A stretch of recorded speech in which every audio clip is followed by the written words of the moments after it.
ദൈവനാമത്തിന് മഹത്വം ഉണ്ടായിരിക്കട്ടെ. വീണ്ടും ഒരു വീഡിയോയുമായി നിങ്ങളുടെ മുമ്പിൽ വരുവാൻ ദൈവം ഇടയാക്കിയ കൃപയ്ക്കായി നന്ദിയോടെ സ്തുതിക്കുന്നു. ഇന്ന് നമ്മൾ ബെന്തിക്കോസുകാരുടെ ദുരുപദേശങ്ങളാണ് ഇന്ന് നമ്മൾ പ്രധാനമായിട്ടും ചിന്തിക്കാനായിട്ട് പോകുന്നത്. അല്ലെ, എല്ലാ വിഭാഗങ്ങളിലും എല്ലാ സംഘടനകളും എടുത്താൽ നമ്മൾ നോക്കുമ്പോൾ അവിടെ എല്ലാം എന്തുണ്ട്, ദുരുപദേശങ്ങളുണ്ട്. അപ്പൊ ബെന്തിക്കോസുകാരുടെ ഇടയിൽ ദുരുപദേശം ഉണ്ടോ എന്നുള്ള കാര്യത്തെക്കുറിച്ചാണ് നമ്മൾ ഇന്ന് പ്രധാനമായി ചിന്തിക്കാനായിട്ട് പോകുന്നത്. ബെന്തിക്കോസുകാരുടെ ഇടയിൽ ഉണ്ടാകുന്ന ദുരുപദേശം എന്ന് പറയുന്ന ആദ്യത്തെ ദുരുപദേശം എന്ന് പറയുന്നത് ദൈവം എത്ര ദൈവമുണ്ട് എന്ന കാര്യത്തെക്കുറിച്ച് അവർക്ക് ഇന്നും അറിയില്ലാത്തൊരു കാര്യമാണ്. ആവർത്തന പുസ്തകം 6:4 മോശ പഠിപ്പിച്ചത് എന്താണ്? ദൈവം ഏകനാകുന്നു എന്നാണ്. അല്ലെ, പുതിയ നിയമത്തിലും അതിനെ വിലക്കുന്നില്ല. ഒരേ ഒരു ദൈവമേ നമുക്കുള്ളൂ എന്ന് എഫെസ്യർക്ക് എഴുതിയപ്പോഴും കൊരിന്ത്യർക്ക് എഴുതിയപ്പോഴും അപ്പോസ്തലനായ പൗലോസ് പറയുന്നു ഏക ദൈവമേ നമുക്കുള്ളൂ എന്ന്. അദ്ദേഹവും പറയുന്നു, 3 ദൈവങ്ങൾ ഉള്ളതായിട്ട് പറയുന്നതേയില്ല. അത് അവർ ഇന്നും വിശ്വസിച്ചു കൊണ്ടിരിക്കുന്നു എന്നുള്ളതാണ്. ഇനി രണ്ടാമത് വരുന്നത് സ്നാനം.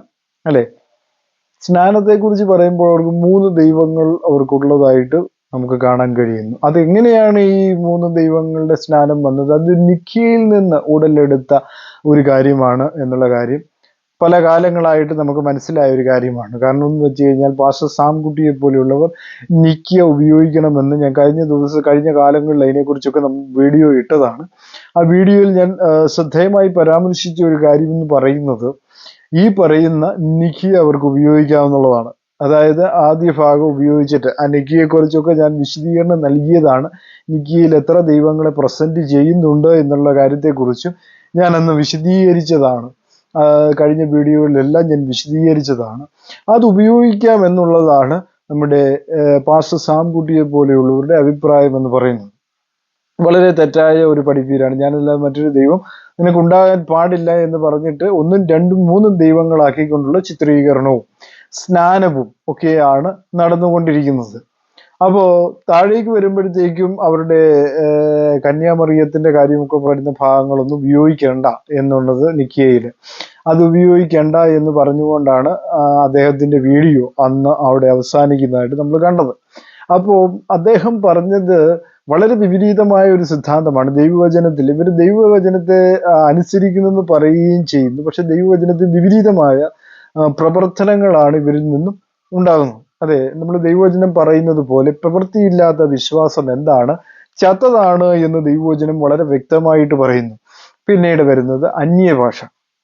അന്യഭാഷ ഇവരുടെ ദുരുപദേശമാണ്. കാരണം ഈ അന്യഭാഷയെ കുറിച്ച് പല ആളുകളും പറയുന്നത് ഒരു കല്യാണം കഴിക്കാനോ അല്ലെങ്കിൽ എന്തെങ്കിലും ആദ്യം ചെല്ലുമ്പോൾ പെണ്ണും ചെറുക്കിനും അങ്ങോട്ടും ഇങ്ങോട്ടും ചോദിക്കുന്ന കാര്യം എന്ന് പറയുന്നത് അന്യഭാഷ പറയുന്ന ആളാണോ, അഭിഷേകം കിട്ടിയിട്ടുണ്ടോ?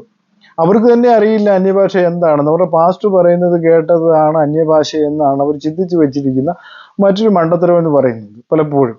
അപ്പം അവിടെ മനസ്സിലാക്കുന്ന അടുത്ത ഒരു ദുരുപദേശമായിട്ട് അന്യഭാഷ എന്ന് പറയുന്ന റിപ്പീറ്റ് ചെയ്ത് വരുന്ന വേർഡ്സുകൾ ഉപയോഗിക്കുന്നത് അവരുടെ ഒരു രീതിയായി മാറിയിരിക്കുന്നു. അതും എന്താണെന്ന് അവർ വിചാരിച്ചു വെച്ചിരിക്കുന്നത് അതും ദൈവവചനത്തിലുള്ള ഭാഷയാണ് അവർ സംസാരിക്കുന്നുള്ള അവരുടെ ചിന്താഗതി. അതൊരു ദുരുപദേശമാണ്. ഇനി അടുത്തത് പറയുവാനുള്ളത് ആഭരണം അവരിടുകയല്ല. ആഭരണം മാത്രം അവർ ഒഴിവാക്കി ലോകത്തിലെ എല്ലാ സുഖങ്ങളും അവര് സ്വീകരിക്കുകയും സന്തോഷിക്കുകയും എല്ലാം ചെയ്യും.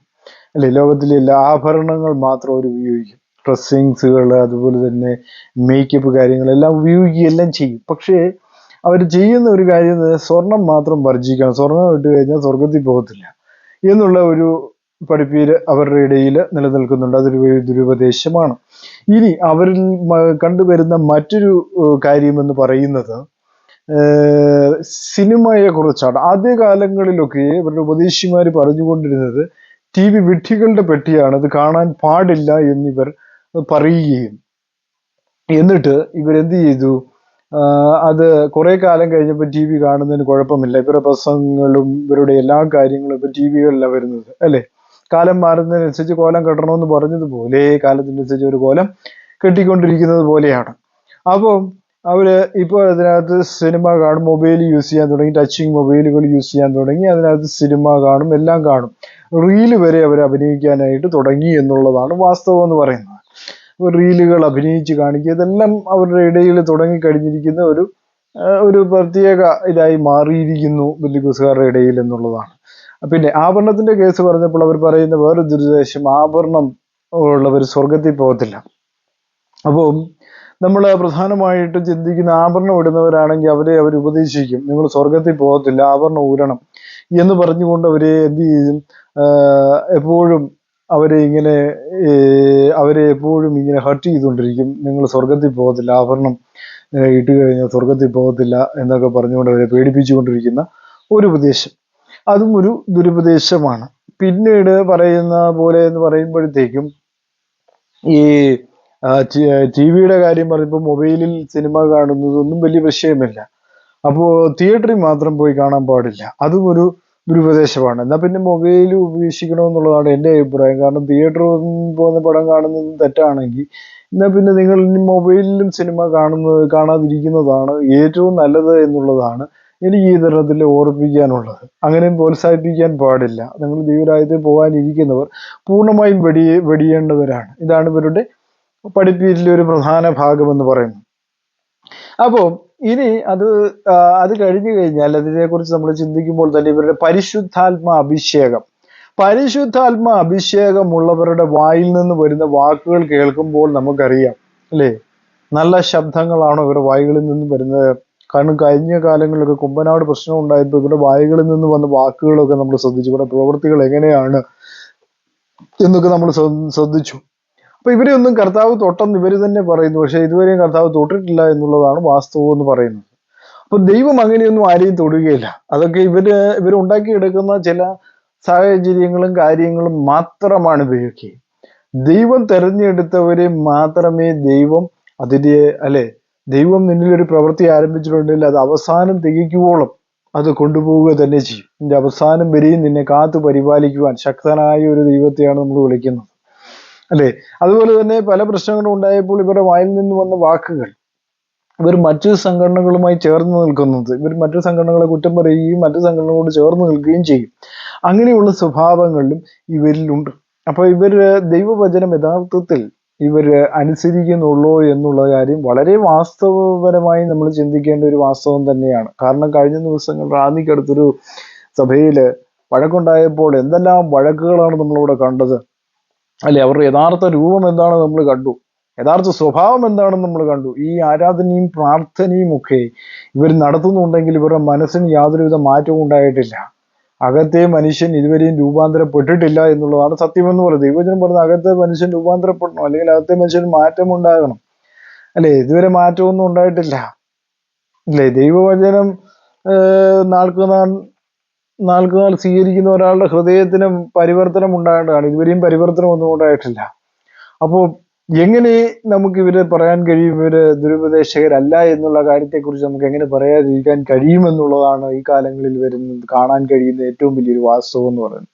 അപ്പൊ ഇങ്ങനെയുള്ള ബെന്തിക്കോസ് കൂട്ടങ്ങളെ നമ്മൾ ഒത്തിരി സൂക്ഷിക്കേണ്ടതാണ്. ഇങ്ങനെ ഒരുപാട് ഡിമാൻഡുകളും കാര്യങ്ങളും പറയുന്ന ബെന്തിക്കോസ് കൂട്ടങ്ങളെ വളരെ സൂക്ഷിക്കേണ്ട ഒരു കാര്യം തന്നെയാണ്.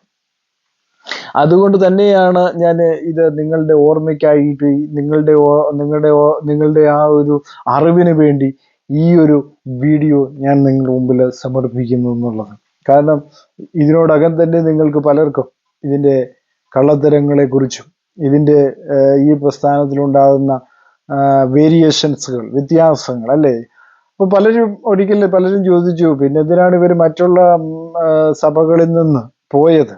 കാരണം ഓർത്തഡോക്സ്, യാക്കോബ, കത്തോലിക്ക, മർത്തോമ, CSI എന്നീ സഭകളിൽ നിന്ന് പോയവരാണ്. പക്ഷെ അവരിൽ അങ്ങനെ പോയെന്ന് പറഞ്ഞു കഴിഞ്ഞാൽ അവരെക്കാട്ടിലും പ്രശ്നമില്ലാതെ വേറിട്ട് ആരാധിക്കാൻ പോകുന്നവർ അവരെക്കാട്ടിലും വലിയ പ്രശ്നത്തിലാണ് അവിടെ കിടന്ന് പ്രശ്നങ്ങൾ ഉണ്ടായിക്കൊണ്ടിരിക്കുന്നത്. അപ്പൊ ഇതിൽ നിന്നെല്ലാം നമ്മൾ മനസ്സിലാക്കേണ്ട ഒരു കാര്യം എന്താണ്? ഇതൊന്നും യഥാർത്ഥ സഭകളല്ല, ദൈവത്തിന്റെ സഭകളല്ല എന്നുള്ളതാണ് വാസ്തവം എന്ന് പറയുന്നത്. അപ്പോൾ ഒരുപാട് ദുരുപദേശങ്ങൾ ബെന്തിക്കോസുകാരുടെ ഇടയിലുണ്ട്. ഇനിയും പറയുവാൻ ഒരുപാടുണ്ട്. എങ്കിലും ഈ വീഡിയോ അധികം പറയുവാൻ സമയമില്ലാത്തത് കൊണ്ട് ദീർഘിപ്പിക്കുന്നില്ല. ഈ വീഡിയോകൾ നിങ്ങൾക്ക് ഒരു അനുഗ്രഹപ്രദമാകുന്നെങ്കിൽ ഇത് ലൈക്ക് ചെയ്യുക, സബ്സ്ക്രൈബ് ചെയ്യുക. God bless you.